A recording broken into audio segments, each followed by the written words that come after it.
సుమన్ టీవీలో మీ personal and business promotions కోసం కింది నెంబర్కి కాంటాక్ట్ చేయండి. ఎస్పీ సార్కి నమస్తే అయ్యా. మేము పానెంలో ఉండే తాంజండ్రమి. నా పేరు ఇందు. మమ్మల్ని ఇట్లా కొట్టి తిట్టి మా ఇల్లు పగలు కొట్టి ఇంట్లో అన్ని ధ్వంసం చేసి అన్ని చేసినారు. అయినా కానీ సొందనాల్లో కేసు వేసినాము.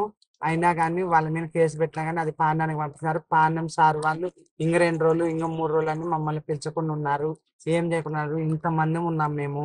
ఇంతమంది మేము ఏడ బతకాలా ఎక్కడ బతకాలా ఊర్లు తిరుక్కుంటా ఆడ ఈడ ఉంటున్నాము. మాకైతే చాలా బాధగా ఉంది. మాకైతే నంద్యాలలో పానెంలో ఉండే హిజరాలతో మాకు ప్రాణహాని ఉంది.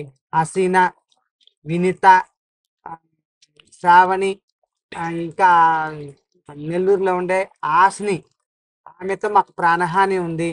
మేము ఎక్కడ ఉండకూడదని ఆమె చాలా ఇబ్బంది పెడుతుంది మమ్మల్ని. ఎక్కడున్నా కానీ చంపేస్తామంటుంది అని కేసు వేసినాము. మేము కేసు పెట్టిన అది పాండానికి పంపిస్తున్నాం. నా సార్ వాళ్ళు మమ్మల్ని పట్టించుకోవట్లేదు. మాకు ఇంకా మమ్మల్ని పిలిచిన కూడా పిలిచట్లేదు మాట్లాడతామని. మాకు ఏది స్పందించట్లేదు, ఏమి చేయట్లేదు. మీరే దయచేసి మాకు ప్రాణహాని ఉంది వాళ్ళతో. నెల్లూరు ఆమె ఆస్ని అనే ఆమెతో ఉంది మాకు ప్రాణహాని. మమ్మల్ని పట్టించుకోవట్లేదు. పాండం సిఎస్ఆర్ ఎస్ఐసార్ వీళ్ళు. మీరు దయచేసి మమ్మల్ని కాపాడండి సార్. నాకు 70 ఏళ్ళు ఉండే సార్, నీకు నమస్కారం చేస్తానయ్యా. ముసల్దా నేను నడవడానికి కథ కాదు. కాళ్ళు నడవనియావు, చేతులు నడవనియావు.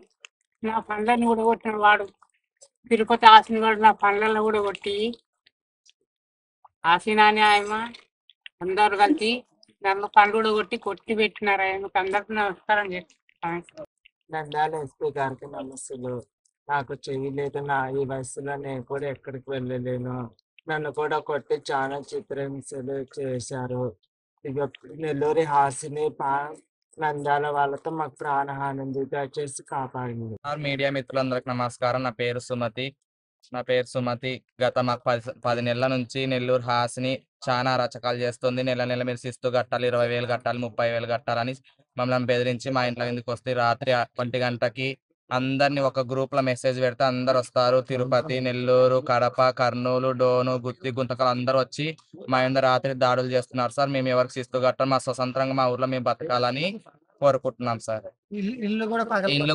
మా ఇండ్లు వాళ్ళ కొట్టి మా డబ్బు బంగారాన్ని తీసుకొని మా తన ప్రూఫ్స్ మొత్తం ఉన్నాయి, వీడియోస్ ఉన్నాయి, అన్ని ఉన్నాయి సార్. స్వతంత్రంగా బతకాలని మాకు న్యాయం కావాలి. డిఎస్పీ సార్ని, కలెక్టర్ మేడంని అందరినీ కోరుకుంటున్నాం. మా ఊర్లో మాకు న్యాయం చేస్తారని.